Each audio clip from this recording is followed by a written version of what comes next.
A simple way to solve the issue with migrants and cities not having enough resources to accommodate the migrants. Yeah, increase taxes on the rich because, they love using migrants as employees. I mean, look at the Republicans seeking to pass bills to allow migrants as young as 14 to work in meatpacking plants and other places, as well as cut the loopholes and remove them.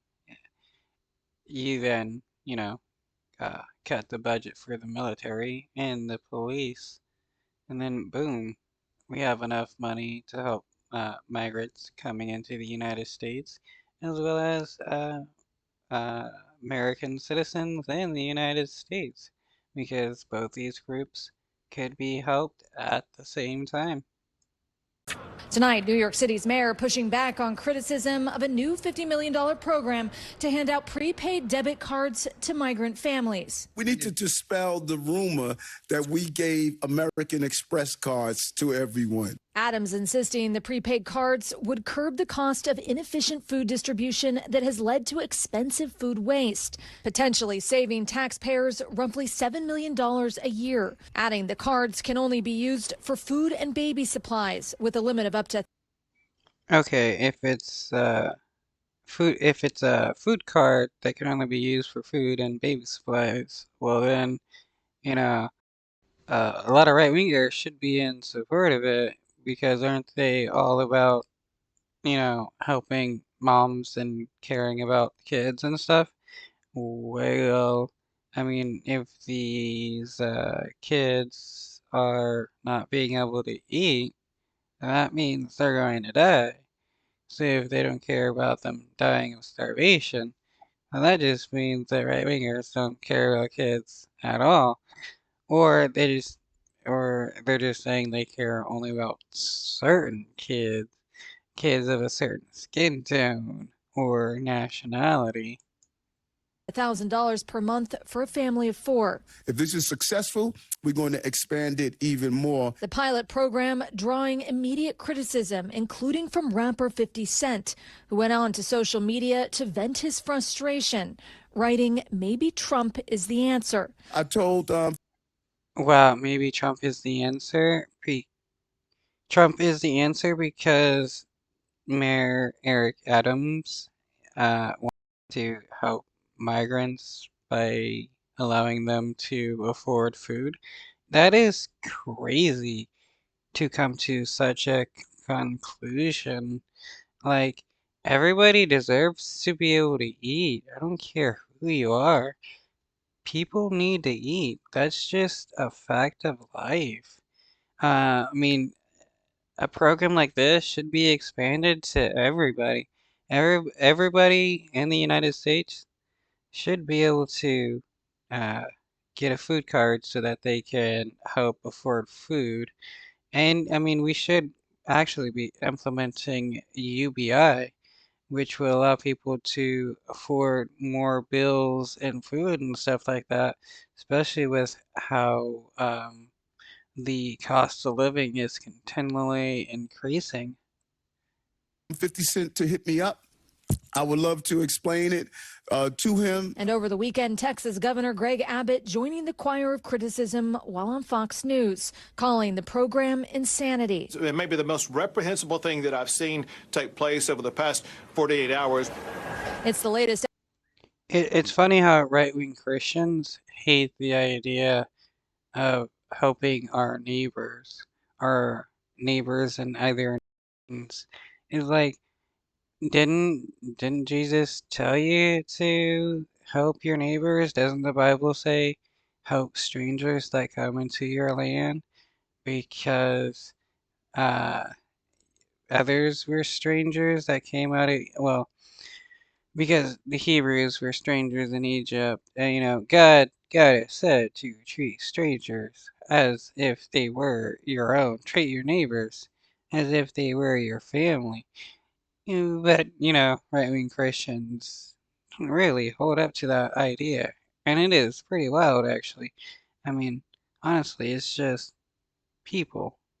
that just want to come to the United States for a better life. Effort by New York City officials to deal with the ongoing migrant surge. More than 173,000 migrants and asylum seekers have arrived in New York City since the spring of 2022. Both the New York Democratic Okay, since the spring of 2022. It's 2024 now. Almost springtime. It's almost 2 years. Barely anybody over the past 2 years, over the past 24 months. I mean, the United States has more than enough room to accommodate these people. I mean, if the United States is supposed to be the richest nation in the world, then we can easily create housing for these people. governor and the mayor have been pleading for federal support, insisting the city is at a breaking point. This has hurt us. And where the White House needs to make adjustments. The move as the search continues for migrants who were caught on camera attacking 2 New York City police officers last month. 7 suspects were arrested and 6 of those were released without bond. Police say they believe at least 6 more people were involved. Get them all. But we can't we can't claim all migrants are bad people just because of these few. That would be like saying all white people are bad because of the YouTuber mom who was arrested and jailed for abusing her kids. I mean, that happens quite often, doesn't it not? I mean, but we can't say all white people are bad. I mean, when one group of people, when individuals or a group of individuals um, from like an ethnic group or something or nationality does something, you can't blame the entire group of people for the actions of the few. I mean, what we're gonna do, collectively punish everybody? Send them back. You don't touch our police officers. Governor Kathy Hochul now publicly challenging Manhattan DA Alvin Bragg, saying she I mean, yeah, deport the migrants that committed the attack. I mean, that's what any nation would do.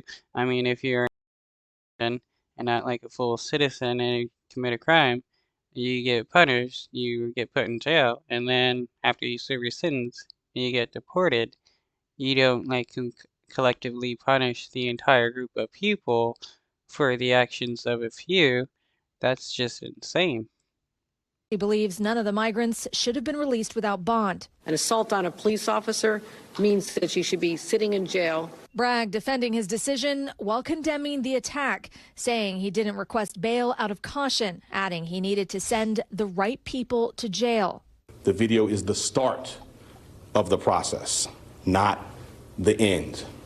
We will continue to work to identify all those responsible and will hold them accountable for their specific roles. Tonight, the Big Apple looking to D.C. for answers as a $118 billion bipartisan bill moves through Congress to impose tougher asylum and border laws.